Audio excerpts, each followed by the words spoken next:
जैसे कि आपने पहले पाठ में देखा कि विशाल उस काले साए को देखकर बेहोश हो जाता है। फिर जल्दी से उस बूढ़े आदमी ने राख उठाकर उस काले साए के ऊपर दे मारता है।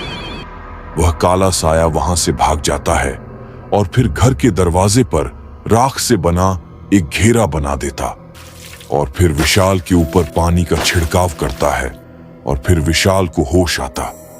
लेकिन तभी विशाल बोलता है, वो काला साया कहाँ गया? देखो विशाल, मुसीबत थोड़ी देर के लिए टल गई है, लेकिन ज्यादा देर तक नहीं टेकेगी। तो इसे बचने का कोई तो उपाय तो होगा ना बाबा जी? उपाय तो है, लेकिन इसे तुम्हारी जान को खतरा है। ऐसे भी तो हमारे जान के लाले पड़े हैं। इससे अच्छा तो मर जाऊंगा, लेकिन गुलामी नहीं करूंगा। तो ठीक है, लेकिन एक बात का ध्यान रखना, अगर तुम असफल होते हो तो हम सब कभी यहाँ से आजाद नहीं होंगे।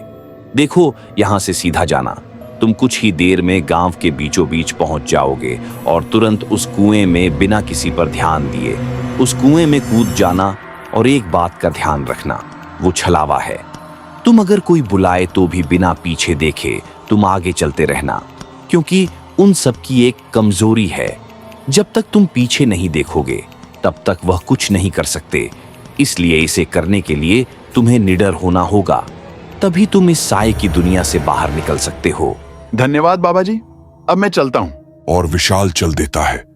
वह अपने आप को छिपते छुपाते कुछ ही देर में गांव के बीचों बीच पहुंच जाता है, जहां पर उसे एक बहुत बड़ा सा कुआं दिखता है। वह उस कुएं से कुछ ही दूरी पर था। तभी उसके पीछे से एक आवाज आती है, रुक जाओ, कहां जा रहे हो? वह आवाज उसके पिता की थी। विशाल को अपने पिता की याद आ गई, क्योंकि विशाल जब 10 साल का था तभी उसके पिता की कार एक्सीडेंट में मौत हो गई थी। उसे एकदम से लगा कि उसके पिताजी की ही आवाज थी। वह पीछे मुड़कर देखने ही वाला था, तभी वह बाबा आते हैं और उसका हाथ कसकर पकड़ लेते हैं और कहते हैं, ये सब बस एक छलावा है, तुम पीछे मुड़कर मत देखो, पीछे कोई नहीं है। अगर तुम पीछे मुड़कर देखोगे तो यहाँ से कभी नहीं जा सकोगे। और फिर जोर जोर से हवाएं चलने लगी और एक डरावनी आवाज आई, विशाल, विशाल बेटा, मुझे बचा ले बेटा। ये सब मुझे बहुत परेशान करते हैं। मुझे तेरी जरूरत है बेटा, मुझे यहाँ से ले जा बेटा। लेकिन इस बार विशाल का दिल भर जाता है। विशाल पीछे देख लेता और यह देखकर वह पूरा अचंभित हो जाता है कि उसके पीछे कोई नहीं था और वह पूरी तरीके से छलावा के वश में आ गया था। लेकिन वह बाबा उसे होश में लाने की पूरी कोशिश करते हैं, पर वह होश में नहीं आता है। तभी बाबा एक मंत्रों से हुआ सिद्ध ताबीज उसके जेब में डाल देते हैं और ताबीज उसके जेब में जाते ही वह तुरंत उस छलावा का माया जाल हट जाता है और वह कुएं के पास पहुंच जाता। जैसे ही वह कुएं में कूदने वाला था, तभी उसे ऐसा लगा जैसे उसे किसी ने पकड़ रखा है। लेकिन तभी पीछे से बूढ़ा दौड़कर आता है और उसे जोर से धक्का दे देता है और वह कुएं में गिर जाता।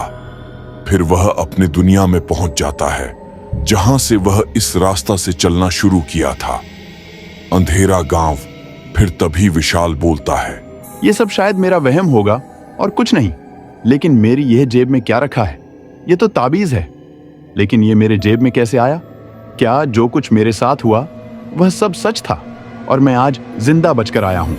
और ये देखकर विशाल के रोंगटे खड़े हो जाते हैं, क्योंकि वह सच था। तो दोस्तों, उम्मीद करता हूँ इस बार आपको बोर नहीं किया हूँ। आपको ये कहानी कैसी लगी कमेंट करके उसे जरूर से बताना।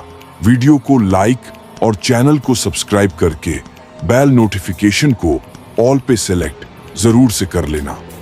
हम मिलेंगे अगले कहानी में, तब तक के लिए आप देखो मेरी दूसरी कहानी चौथे माले का कमरा।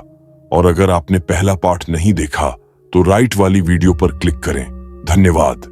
आंगन में छाया एक काला साया, छत से लटकता एक भूत का साया।